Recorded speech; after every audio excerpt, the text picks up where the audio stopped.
This is Bernhard Ruchti, and this is the third segment of my introduction to my recording of Robert Schumann's wonderful Fantasy in C major, Opus 17. In this segment, we are going to have a closer look to the fantasy and tempo options we find there. Let's start with the third movement, as this is probably the key movement when it comes to tempo in this work. I've started talking about that movement already in segment number 2. So we know that the metronome marking says quarter note equals 66, which is interpreted by Clara Schumann as dotted quarter note equals 66. Now, if I play that as single beat, it sounds like that.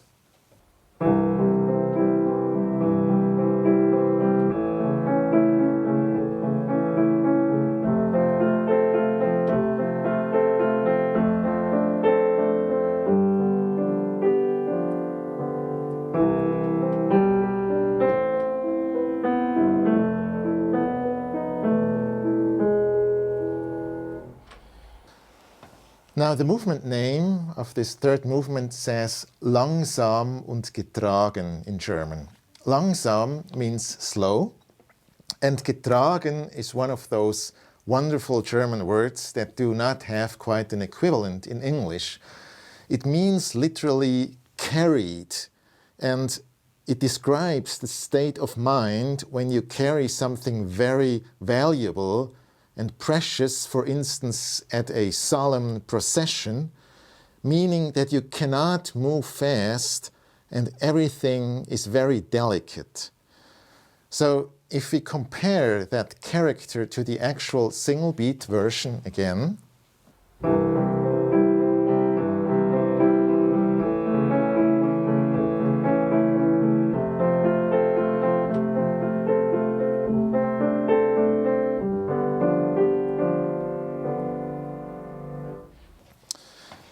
I don't think that this sounds very solemn or very slow, for that matter. It becomes even more obvious later on when Schumann speeds up the tempo a little bit, starting at bar 34, while keeping the same main character, of course. This would sound like that.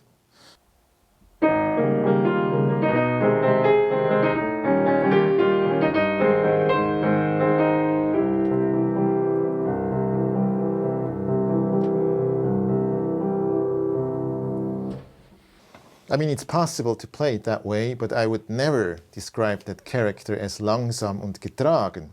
I would probably go for an andante con moto or even for an allegretto or something like that.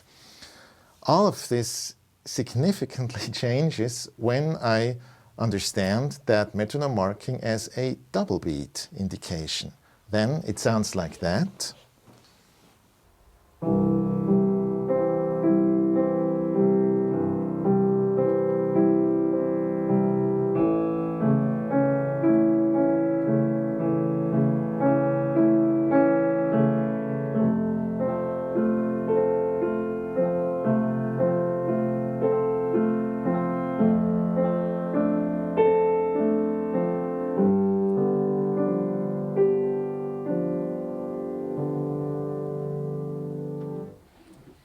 So this is what I call langsam und getragen in German. So this is interesting, and of course, if the option of double beat is there for the third movement, it's also there for the first and the second movement. So let's have a look at the second movement. This one today is famous for being one of the most difficult pieces of that period. The metronome marking says half note or minim equals 66. Now, something is very important here to see. Despite that metronome marking, the time signature is 4/4. So it's common time, it is not cut time. So even though the metronome marking refers to the half note, the note value that is actually being counted after the time signature is the quarter note. So exactly that quarter note we hear as single ticks when we read the metronome marking as double beat. So this is interesting, and something else is there. The movement name says mäßig, which means moderate. In his autograph, Schumann writes ruhig und glänzend, which means calm and shiny. So nothing of that restless and potentially nervous character we find in so many interpretations of this piece. It is also interesting that Clara Schumann characterizes that movement, another German word, as erhaben, which means something like sublime or grand or even majestic. So if you look at all of this together, the slower double beat version becomes something worth serious consideration. So let's put the rule to the test as well and just try it out.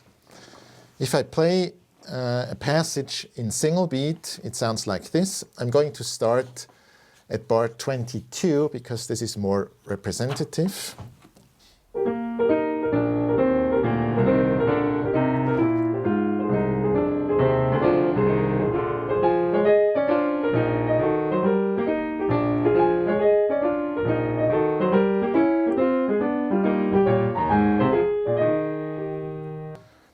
I mean, it's possible to play it that way, but it is restless and it is potentially nervous. So I can't feel any calmness in that.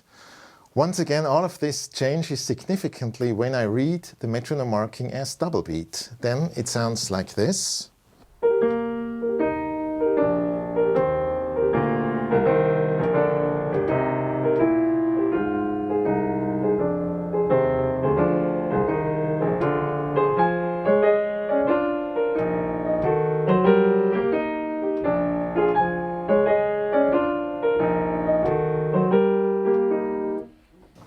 I will admit that this is slow, and it's much slower than we are used to hear it today, but it is calm.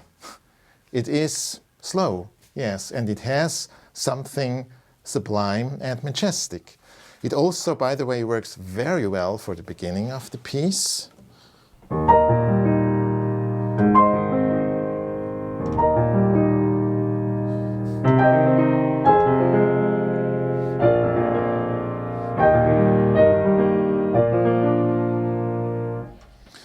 So for the second movement as well, we find that double beat creates an amazing match of the tempo and all the information we have about this movement. This brings us to the first movement. Since the movement name says imaginatively and passionately, there is basically nothing to say against a fast tempo, of course, but if the option, once again, for the third and the second movement is there that they are double beat, in fact, then it is likely that the first movement is double beat as well. So, what does this movement tell us? First, also this movement is a 4/4 bar. It's common time, it's not cut time. So, this means that we face the same situation as for the second movement, actually even more so, since the metronome marking is higher. It says half note equals 80 in the first movement. And there are two more things. First one is a very small detail that still can tell us a lot about the whole thing. And this is that in bar 91, sort of out of nowhere, Schumann writes in his autograph the indication grave, which means heavy or slow, basically. Now, this is in the middle of a whole passage, and if I play that passage in single beat tempo, in my opinion, there is no way to really evoke a grave feeling. I'm going to start at bar 82.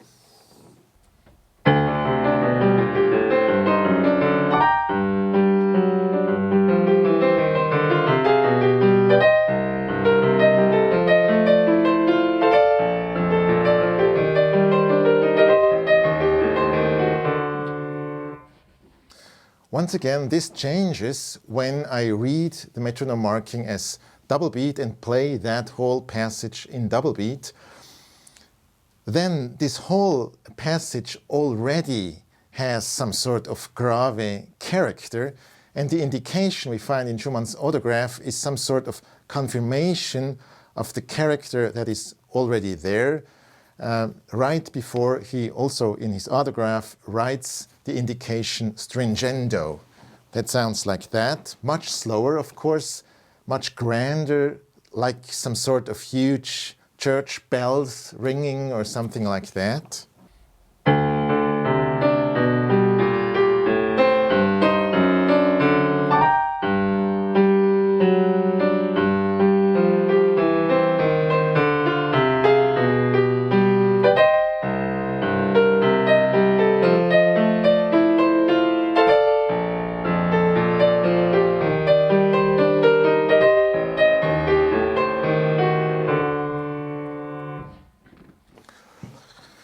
This, of course, is a small detail, but sometimes details like that are crucial for finding out about the whole character, because they can give us information whether they match with the whole character or not. For this movement also something else is important. As I've mentioned before, the fantasy is dedicated to Franz Liszt. And Liszt actually talks about the interpretation of the first movement to Anton Streletzky. Now, Anton Streletzky is a little bit a peculiar figure, and we don't quite know how authentic his tales are. But it is likely that what he communicates about Liszt and the fantasy is not something he would make up, but could be something that Liszt actually said. So, after Streletzky, Liszt says about the fantasy, "It seems to me that everybody has a totally wrong conception of this opening movement. I suppose you know that Schumann wrote the fantasy especially for me, and more than once I had the pleasure of playing it to him. It is a noble work, worthy of Beethoven, whose career, by the way, it's supposed to represent. But everyone plays this opening movement in too vigorous a style. It is preeminently dreamy, träumerisch, as he expressed it in German, and altogether the reverse of noisy and heavy. I do not mean, though, that it should be played at all apathetically, for of course here and there are phrases which demand vigorous execution, but the whole outline of the movement should preserve more of the dreamy character that it is usually to depict in it." So this is quite distinct information that this movement is not supposed to be a virtuoso piece, but as Liszt put it, something dreamy, something intimate even. Interestingly, it's the same word dreamy that a reviewer used to describe Clara Schumann's performance of the piece in London in 1886. And even more interestingly, along with the word Liszt used to describe how the piece should not be played. I quote from the Daily News of March 27, 1868. "This elaborate work is eminently representative of Schumann's genius in its alternation of dreamy abstraction and vigorous energy." So overall, the double beat understanding to me is a real option also for the first movement of this fantasy, especially from a musical point of view. I use the metronome indication double beat half note equals 80 or single beat quarter note equals 80 as an average middle tempo, and I speed up above it and slow down below it all the time, being inspired by Schumann's own remark in his autograph that the first movement should be played entirely freely. This way also allows to bring out that constant dissolution element I was talking about in the first segment. It's like the music constantly strikes eternity, and it's just wonderful to experience that poetic character in that tempo. So, of course, there is no proof that my interpretation of Schumann's metronome marking is right. But I guess what I was able to show is that the option of double beat metronome markings is there and is real, both from a musicological and musical point of view. Having said this, I guess now it's really time to listen to the actual recording. And regarding that recording, I'm happy to say that I'm very pleased with the result. The concert hall in Lucerne in Switzerland is just outstanding, and the Steinway grand piano I chose is a wonderful instrument and offers a lot of colors that are so important for Schumann's music. So I invite you all to enjoy Robert Schumann's extraordinary poetry and to experience his fantasy in C major a tempo. That means in a tempo that is a real option in my eyes that can lean both on musical and historical facts. Thank you. So please subscribe to my channel, don't forget to like and ring the bell to get notified.